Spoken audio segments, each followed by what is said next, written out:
اعوذ باللہ من الشیطان الرجیم، بسم اللہ الرحمن الرحیم۔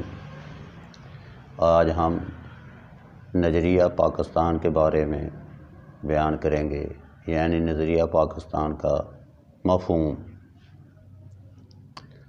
لفظ نظریہ جو ہے اسے انگلش میں آئیڈیالوجی کہا جاتا ہے۔ مختلف دانشوروں اور مکاتب فکر نے نظریہ کی تعریف اپنے اپنے انداز میں کی ہے۔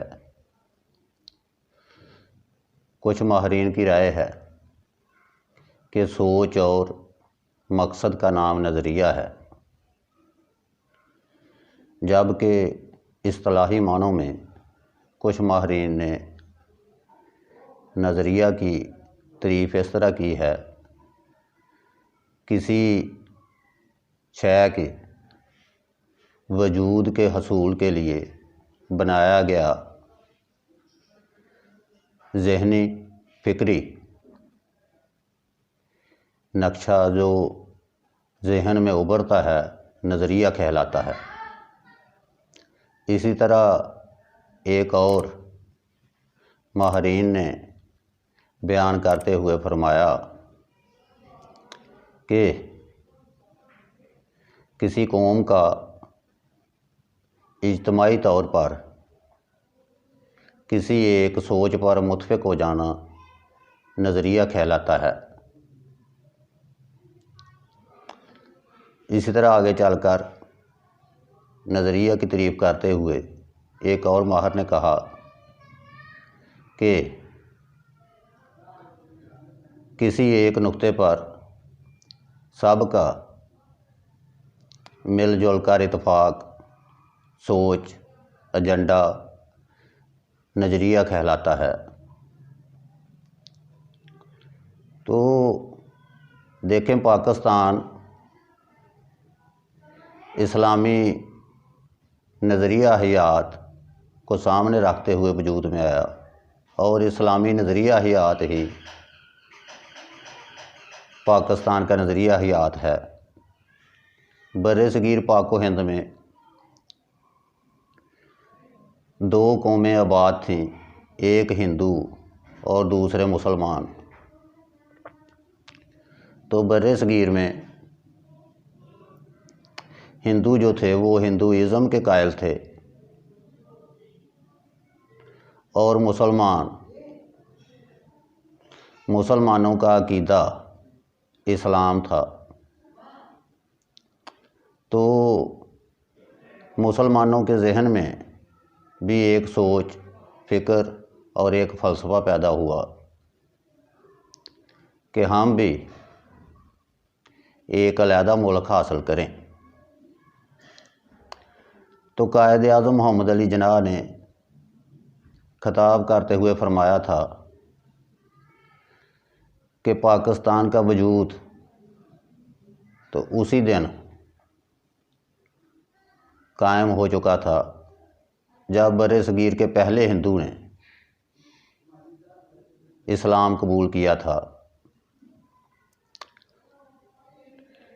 اسلامی نظریہ حیات کے تحت پاکستان کا وجود عمل میں آیا، جس میں مسلمان اسلام اور قرآن و سنت کے مطابق اپنی زندگی گزار سکیں، اور ایسا خطہ زمین جس میں اقلیتوں کو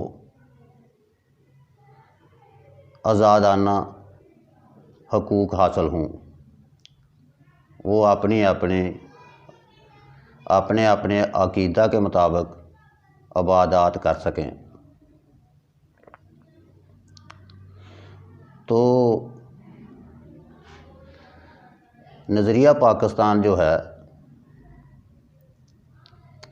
تعمیرات پاکستان اور تخلیق پاکستان کی سوچ کا نام نظریہ پاکستان ہے۔ اس طرح علامہ اقبال نے بھی مسلمانوں کے لیے الگ ریاست کے وجود پر الگ ریاست کے حصول کے لیے زور دیا اور کہا کہ مسلمان اور ہندو دو قومیں ہیں جو آپس میں اکٹھی نہیں ہو سکتی۔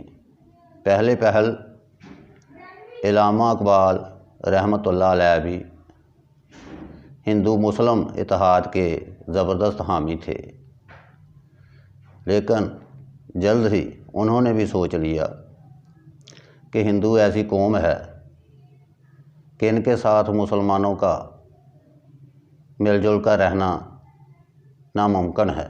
اس لیے انہوں نے خطبہ الہ آباد میں ارشاد فرماتے ہوئے کہا کہ بر صغیر پاک و ہند میں مسلمان اور ہندو دو الگ الگ قومیں ہیں۔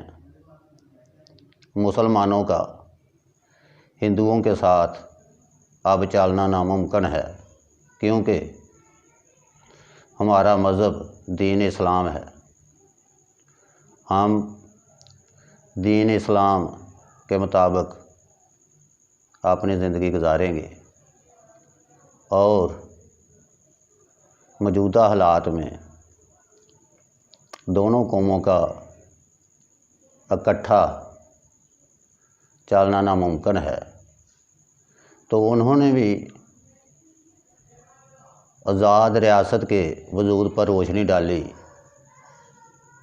اور نظریہ پاکستان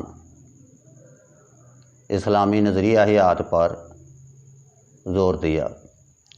تو یہ جو آج ہم نے بیان کیا ہے، یہ اسلامی نظریہ حیات علامہ اقبال، محققین، مکاتب فکر اور قائد اعظم رحمۃ اللہ علیہ کی روشنی میں بیان کیا ہے۔ تو آج ہمارا یہی ٹاپک تھا۔ تو میرے اس چینل کو سبسکرائب کر لیں۔